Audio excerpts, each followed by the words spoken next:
Sadhguru, you are talking about liberating Hindu temples from the clutches of the government. If that happens, I understand management can be done by anybody. But who should actually be in touch with the deity? Will it again go back to the Brahmins? Sadhguru, is this the only way to run a temple? Okay. I am not talking about it.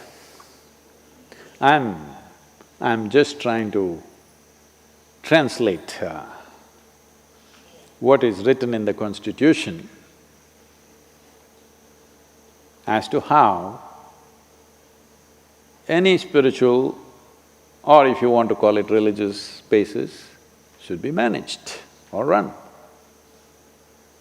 The fundamental rights in the country and in most parts of the world, almost every democratic nation, everybody can run their spiritual and religious institutions the way they want. Those who want will go there, those who don't want will not go there. So should a particular community come back, this issue of only one community should be inside the temple, I think we have settled it with the Dravidian movements. Communities were formed on the basis of profession. If you are a carpenter, you are one kind of achari. If you are a goldsmith, you are another kind of achari. If you are a blacksmith, you are another kind of achari. If you are a trader, you are one kind of vaishya. If you are an agriculturist, you are another kind. If you are a ruling if you are a militant class, you are one kind. So based on professions, communities happened over a period of time. It is not that there was no transmigration, people could go. It is over a period of time where, unfortunately, people will perceive differences as discrimination and use it as a tool of exploitation.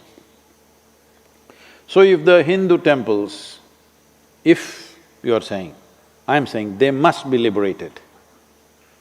Hindu temples must be liberated because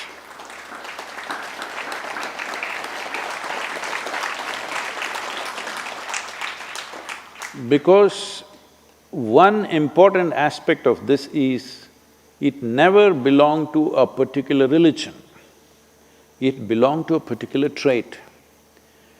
Devi temples are made one way, Shiva temples are made another way, Krishna temples are made another way, Vishnu temples are all in one way, Brahma temples in different ways. And all the different kinds of Devis, they are made differently. These were all energy centers established for different purposes. According to your purpose, whoever you are, you could go there. And according to its nature, different class of people manage different types of temples. Over a period of time, for the maintenance of the temple, by the devotees constantly contributing to the temple, temple's wealth grew. As the wealth grew, slowly certain communities tried to kind of dominate that because there was so much money and so much wealth, so naturally certain people dominated that. Well, in the British era, you must understand this, the Hindu temples were not taken over by the British Empire. It was taken over by a corporate called East India Company. A business took over the temples. Why you think the business was interested in your religion? No, because they saw there was so much wealth, they decided they must take it. In 1840, because these temples were managed by the English people, resistance rose in the Christian community, both back home for them and also here, that Christian men are managing pagan temples and we cannot condone that.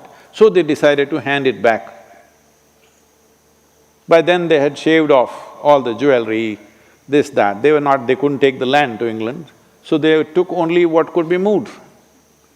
Some temples escaped this, most temples lost their gold and diamond and everything that they had in huge quantities because people went on contributing.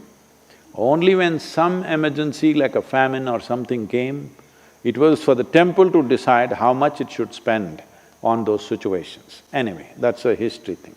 Now if we release it, should the Brahmins come back? Not at all. There was a time where if you had to be in the army, you had to be a Kshatriya. If you have to be in the temple, you had to be a Brahmin. Well, as you know today, you can join the Indian army no matter what caste, creed or religion you are. So similarly, the same should happen to the temples. The only thing is the necessary training. So we can open up institutions which will do the training. So it doesn't matter what religion or caste you are, you should still be able to serve. Similarly, we must establish institutions where we will train people what should happen in a Shiva temple, what should happen in a Krishna temple, what should happen in a Vishnu temple, what should happen in a Devi temple. So, whoever learns the process and passes the examination, they will run the temple. Well, right here at Isha Yoga Center, this is a classic example. Here the Bhairavi Devi, a stringent training process, because this has a certain level of ritual involved. Only women can do it. Men are only in the outskirts of the temple. They cannot go in because that's the nature of the consecration. Here in the Dhyanalinga temple, 1/2 of the month, the lunar month, men manage it. Another half of the lunar month, women manage it. But they're all brahmacharis, both ways. They're all ash people, because he is ash. It is beyond the 12 number, he is like that. Now there's a Kala Bhairava temple coming up. You will see there will be totally a different breed of people managing that. Yes, because that serves not only the living, that is built to serve the dead. So that needs a completely different kind of involvement, different kind of competence to manage that. And even in terms of who comes into the temple,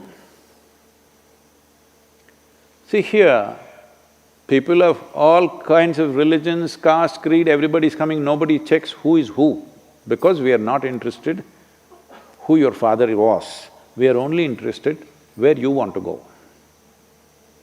This is the fundamental of democracy, I'm telling you. The fundamental of democracy is, we are not interested who your father was, we are only interested who you are. That's democracy. That is the basis of spirituality. We don't care who your father was or your grandfather was, whatever he might have been. What are you? Where do you want to go? This is all the concern of a spiritual process. So temples were not places of worship. Temples were not places where one man leads the prayer and everybody follows what he says. It never was. Priest only conducted a process. He's just there to facilitate. He's never ruling the place. He's never dominating the place. He's never giving a teaching. Nobody ever gives a teaching or philosophy or any kind of stirring up of the society. This is very important for the future of the world. So do not just call them Hindu temples. They are really temples where human beings can transform themselves. Human beings can nourish themselves for their inner development. So, right now, I'm saying even mosques and churches and everything should become like this. Let us say I like one aspect of what they're doing in a mosque, why can't I go there? No, it's all segmented now. You can only go here, they can only go there. Fortunately, we've changed this completely. Here, there are a whole lot of people coming. Many ladies coming, burqa-clad ladies, they like Dhyanalinga, they like to sit there. Bhairavi is probably too ritualistic for them, they just look like this and go away. But they like Dhyanalinga, they come there. Many come only for the Tirth Kund, the Surya Kund and the Chandra Kund. It is fine with us. We don't force anybody to go here. This is a certain kind, this needs a different kind of involvement, that needs a different kind of involvement. As long as a human being is willing to follow the basic norms for which it is set up, basic purpose for which it is set up, and basic norms which facilitate that purpose, any human being should be allowed not only to enter the place, also to be in the sanctum. If somebody who is born as a whatever nonsense, high caste, low caste, Hindu, Muslim, Christian, Jew, Sikh, whatever, if they are drawn to a certain aspect and if they are willing to go through the necessary preparatory steps, today it can be established as an institution. You must understand, what was institutions has all been painted negatively as some kind of caste system. Now, institutions which trained blacksmiths have become blacksmith caste. It's an institution. Unfortunately, somehow the goldsmith people started propagating that goldsmiths are superior to blacksmiths. Though you cannot live without a blacksmith in a society, you can very well live without a goldsmith.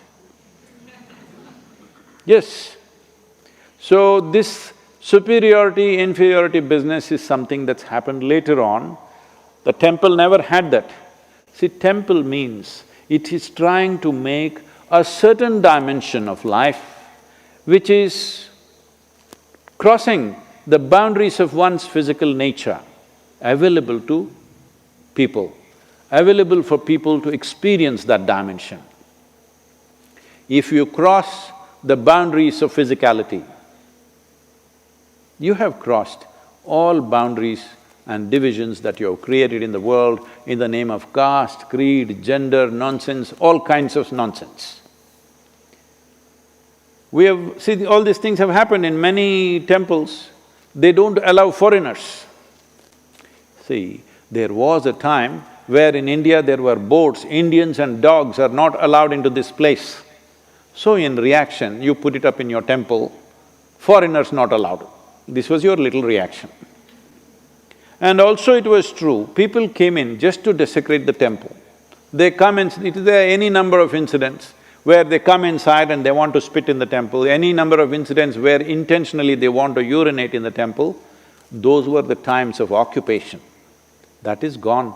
Today, if somebody who is not born in India wants to come into the temple, they're coming in because they genuinely want to come, not to desecrate it, not to dishonor it. They're really coming because they want to experience it.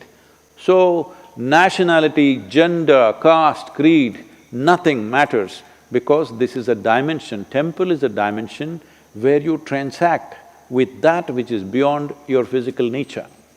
This is open to every human being, not only for management, not only for use, also to be in touch with the sanctum sanctorium. It is open to everybody. I would like to see that there used to be… there were mass here who are African in origin. Now there are people from all over, some from United States, some from India. I would like to see every kind, maybe Chinese, Japanese, this, that, works, everything.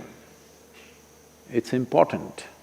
This is important not just for the temple, this is important for humanity that without discrimination, everybody can aspire to grow. Everybody can aspire to touch dimensions beyond the limitations of who we are right now. This is the reason why I'm asking for liberating the temple for government clutches, because they're still hanging on to a nasty part of the history which was there. It's time to eradicate that and build a grand future.